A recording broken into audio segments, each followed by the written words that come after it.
नमस्कार. नवीन वर्षाच्या हार्दिक हार्दिक शुभेच्छा.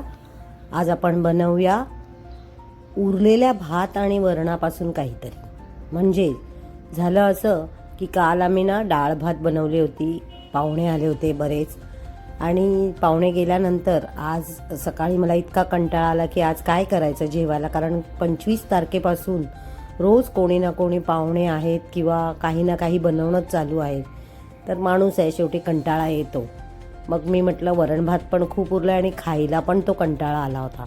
मग काय केलं की उभा चिरला एक कांदा, कढीपत्ता थोडा, एक टोमॅटो, आणि मग सर्वाची छान फोडणी केली. जिरं मोहरी घातली, त्यावर उभा कांदा परतवून घेतला, मग कढीपत्ता घातला. कढीपत्ता आधी घातला की मग रंग बदलतो.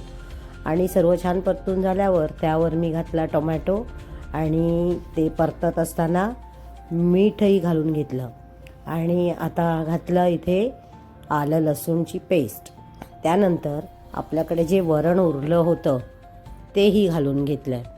आणि बरोबरीने तिखट, हळद, थोडंसं हिंग हे सर्व घालून ही जी आपली डाळ होती, म्हणजे ऑलरेडी ती मी बनवलेली होती, पण त्याचे आता पुन्हा सगळं असं नव्याने मी एक तयार केलं छान डाळ. आणि पुन्हा मी मीठ चाखून किती मीठ हवं आहे ते अंदाजे घालून घेतले. आणि अशी पातळच, खूप घट्ट नाही बनवली, अशी पातळशी डाळ हे केली, सगळी करून घेतली. आणि इथे माझा जरा एक व्हिडिओ मिस झाला. नेमकं कोणाचा तरी फोन आला आणि झालं माझा व्हिडिओ स्टॉप. मग मी इथे जो भात होता माझ्याकडे थोडासा उरलेला, तो मी सर्व मोडून घेतला आणि तोही मी डाळीमध्ये घालून घेतला. माझ्याकडे इथे एक छान क्रशर आहे, त्याने असे छान ते लसणाचे क्यूब्स छोटे छोटे बनतात. तर तसे मी एक 10-15 लसणाचे मी असे बारीक क्यूब्स बनवून घेतले. आणि इथे बघा तुम्ही किती छान एक आपली दाल खिचडी तयार होती आहे.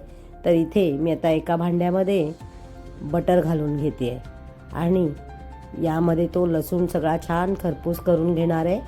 लालसर मस्त खूप छान खमंग असा इथे सुवास दरवळतोय. आणि आता ही फोडणी आपण गरम गरम छानपैकी दाल खिचडीवर घालणार आहोत. आणि त्याआधी मी भरपूर अशी कोथिंबीर देखील मी एक साईडला चिरून घेतली आहे.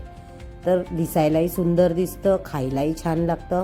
त्यामुळे आधी भरपूर अशी कोथिंबीर घालणार, आणि त्यावर आपण जी ही फोडणी तयार केली लसणाची ती घालून घेणार. आहा हा हा, कसं खमंग छान दाल खिचडी तयार झाली बघा. म्हणजे जे खायचा कंटाळा आलेला त्यापासून एक सुंदर अशी डिश बनली. कशी वाटली सांगायला विसरू नका. Like, share, subscribe.